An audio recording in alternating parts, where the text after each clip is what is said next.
বনি ইসরাইলের একজন যুবক, সমাজে এমন কোনো পাপ নাই যে পাপ যুবক করে নাই। তার আম্মা আব্বা সমাজের মানুষগুলা অতিষ্ঠ হয়ে হাত পা বেঁধে মরুর প্রান্তরে ফেলে দিয়ে আসলেন। একদিন, 2 দিন, 3 দিন যায়, অনাহারের কারণে তার মৃত্যু চলে আসে। মৃত্যুর আগ মুহূর্তে যুবক চতুর্দিকে লক্ষ্য করে দেখে আমার আপনজনেরা কোথায়। যুবক ডানে তাকায় একবার, বামে তাকায় একবার, পিছনে তাকায় আরেকবার। মাকেও দেখা যায় না, জন্মদাত্রী মা, আমার জন্মদাতা বাবাকেও পাওয়া যায় না, বন্ধু বান্ধব সমাজপতি কাউকে দেখা যায় না। যুবক এবার লক্ষ্য করে দেখলো, মাওলা হে, এই মরুর প্রান্তরে আপনি ছাড়া তো আমার আপন বলতে কেউ নাই। যাদেরকে আপন বানিয়েছিলাম তারাই হয়ে গেল পর। আর এতদিন যাবৎ আপনাকে পর বানিয়েছিলাম, বুঝে দেখলাম এই মুহূর্তে আপনি আমার আপন। আল্লাহু আকবার। যুবক এবার মনে মনে তওবা করতে লাগলো। যুবক এবার বলে, মাওলা, 40 বছরের জীবনে এমন কোনো পাপ নাই যে পাপ করি নাই। আমার পাপের কারণে সমাজের মানুষ হাত পা বেঁধে আমাকে পাহাড়ের পাদদেশে ফেলে গেল। হেরে মাওলা, রুহটা আমার নাকের ডগায়, জানি আমার মরণ হবে, কিন্তু এই মুহূর্তে তোমার কাছে আমি ওয়াদাবদ্ধ হলাম। আমি লক্ষ্য করে দেখলাম তুমি ছাড়া আমার আপন কেউ নাই। যদি তুমি আমাকে মাফ করে দাও, আর কোনোদিন তোমার সাথে আমি কোনোদিন নাফরমানি করব না। আল্লাহু আকবার। যুবক তওবা করলো, খাঁটি তওবা, এটাকে বলা হয় তওবায়ে নাসুহা। আল্লাহ এই কথাটা বললেন, তওবাতান নাসুহা, একাগ্র চিত্তে তোমরা তওবা করো, আমি আল্লাহ মাফ করে দেই। যুবক তওবা করার সাথে সাথে মালাকুল মউত এসে তার রূহটা নিয়ে গেল। 1 দিন যায়, 2 দিন যায়, 3 দিন যায়, যুবকের লাশটা পড়ে আছে।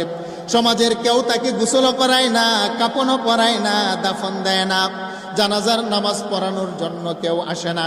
হাদিস কানা বুখারী। আল্লাহ নবী বলেন, আমার আল্লাহ মুসা পয়গম্বরকে ডেকে বললেন, মুসা, আমার একটা গোলাম ওই যে দেখো পাহাড়ের পাদদেশে পড়ে আছে, তার শরীরের মধ্যে কীরা পোকা ধরেছে, সমাজের কেউ তো তার জানাজার নামাজের জন্য আসে না।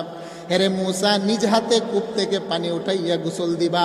হেরে মুসা, নিজের জুব্বা দিয়া তাকে কাপনের কাপন পড়াইবা। হেরে মুসা, নিজে ইমাম হয়ে জানাজার নামাজের ইমামতি করবা। হেরে মুসা, নিজে কবর খনন করে কবরের ভিতরে তাকে দাফন করবা। হে মুসা, জানাজার নামাজ পড়ানোর আগে একটা ঘোষণা দিবা, বনি ইসরাইলের মধ্যে যত মানুষ আমার এই গোলামের জানাজার নামাজে উপস্থিত হবে, সমস্ত মানুষের গুনাহ খাতা আমি আল্লাহ মাফ করে দেব। আল্লাহু আকবার। আমার আল্লাহ এই কথাটাই বললেন, ইয়া আইয়ুহাল্লাযীনা আমানু তুবু ইলাল্লাহি তাওবাতান নাসুহা। হেরে বান্দা, যদি তুমি কলিজা থেকে, অন্তর থেকে তওবা করতে পারো, আমি আল্লাহ তোমার গুনার দিকে তাকাই না, আমি আল্লাহর রহমতের দফতরের দিকে তাকিয়ে একটা মুহূর্ত তোমাকে ক্ষমা করতে বিলম্ব করি না। সুবহানাল্লাহ। মুসা পয়গম্বর দৌড় দিয়ে গেলেন যুবকের নিকটে। গিয়ে দেখেন যুবকের দেহের ভিতরে কীরা পড়ে আছে, যুবকের হাত পা বাঁধা। মুসা পয়গম্বর নিজে কূপ থেকে পানি উঠিয়ে যুবককে গোসল করাইলেন। নিজের জুব্বা দিয়া কাফনের কাপড় তাকে প্যাকেট বানাইয়া মুসা পয়গম্বর জানাজার নামাজ উপস্থিত করে বনি ইসরাইলের ময়দানে গেলেন। গিয়ে ঘোষণা দিলেন, কে আছো আমার পিছনে জানাজার নামাজ পড়বা? ওই যে একটা যুবক পড়ে আছে মরুর প্রান্তরে, ওই যুবকের জানাজার নামাজের ইমামতি করব আমি মুসা পয়গম্বর। ওই যুবকের জানাজার নামাজে যত মানুষ উপস্থিত হবা, আল্লাহর পক্ষ থেকে ঘোষণা, প্রত্যেকটা মানুষের জীবনের গুনাহ খাতা আমার আল্লাহ মাফ করে দিবেন। আল্লাহু আকবার। একটু জোরে বলেন সুবহানাল্লাহ। হাজার হাজার লক্ষ লক্ষ মানুষ জানাজার নামাজে উপস্থিত হয়ে গেলেন। মানুষগুলা জানাজার নামাজ পড়ার আগে বলে, পয়গম্বর মুসা, লাশটার চেহারা একটু দেখতে চাই। মুসা পয়গম্বর সারিবদ্ধভাবে মানুষগুলাকে যুবকের চেহারা দেখার অনুমতি দিলেন। সমস্ত মানুষগুলা যুবকের চেহারা দেখে আশ্চর্যান্বিত হয়ে যায়।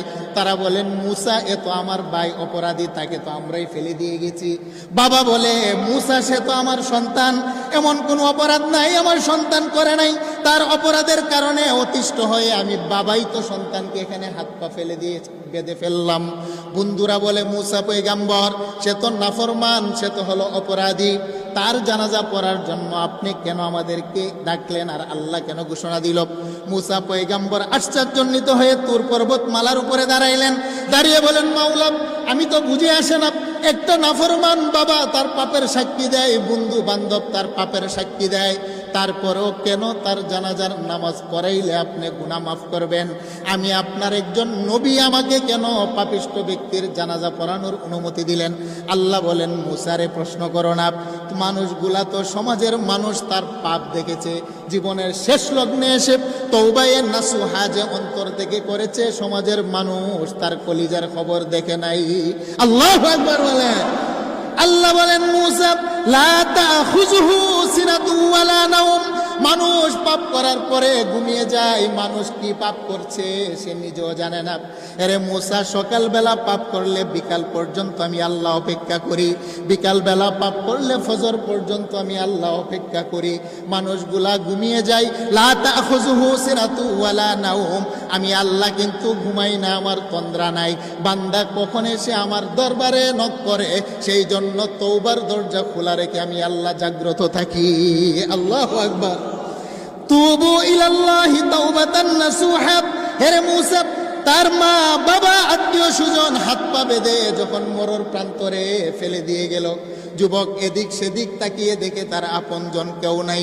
জীবনের শেষ মুহূর্তে আমি আল্লাহর সাথে ওয়াদাবদ্ধ হলো আর কোনোদিন গুনাহ করবে না। এই বিষয়টার, এই সময়টার জন্য আমি আল্লাহ অপেক্ষা ছিলাম। আমার বান্দা তওবায়ে নাসুহা করতে দেরি, আমি আল্লাহ 40 বছরের গুনাহ খাতা মাফ করতে একটা সেকেন্ডও দেরি করি নাই। সুবহানাল্লাহ। হে মুসা, তুমি বলো না, যার গুনাহ মাফ হয়ে যায় তাকে কি পাপী বলবা নাকি আল্লাহর বন্ধু বলবা?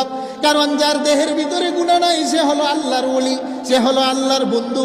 আল্লাহ বলেন, মুসা, তার জীবনের 40 বছরের গুনাহ যখন আমি আল্লাহ ক্ষমা করে দিলাম, তার তো হাত পা বাঁধা ছিল, একটা গুনাহ করার মতো সাহস আর সুযোগ সে পায় নাই।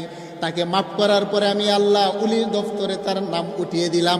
তুমি বলো, যারা উলি হয় তারা হয় আমি আল্লাহর বন্ধু, আর বন্ধুর জানাজার নামাজে যারা উপস্থিত হবে আমি আল্লাহ মেহমানদারি করব তাদের গুনাহ খাতা মাফ করে দিয়ে। আল্লাহু আকবার বলেন। সেই জন্য আল্লাহ বলেন, ইয়া আইয়ুহাল্লাযীনা আমানু তুবু ইলাল্লাহি তাওবাতান নাসুহা। হে পৃথিবীর মানুষ, আমি আল্লাহর 99টা রহমতের উক্ত রমজান মাসে, আর আমি আল্লাহ তওবার দরজা পশ্চিম আকাশে খোলা রেখেছি। গুনাহ করার পরে যদি একাগ্র চিত্তে অন্তর আর কলিজার ভিতর থেকে তুমি যদি খালেস নিয়তে তওবা করতে পারো, তুমি কখনো নিরাশ হবে না। আমি আল্লাহ একটা সেকেন্ডও তোমাকে মাফ করতে বিলম্ব করি না। আল্লাহু আকবার বলেন।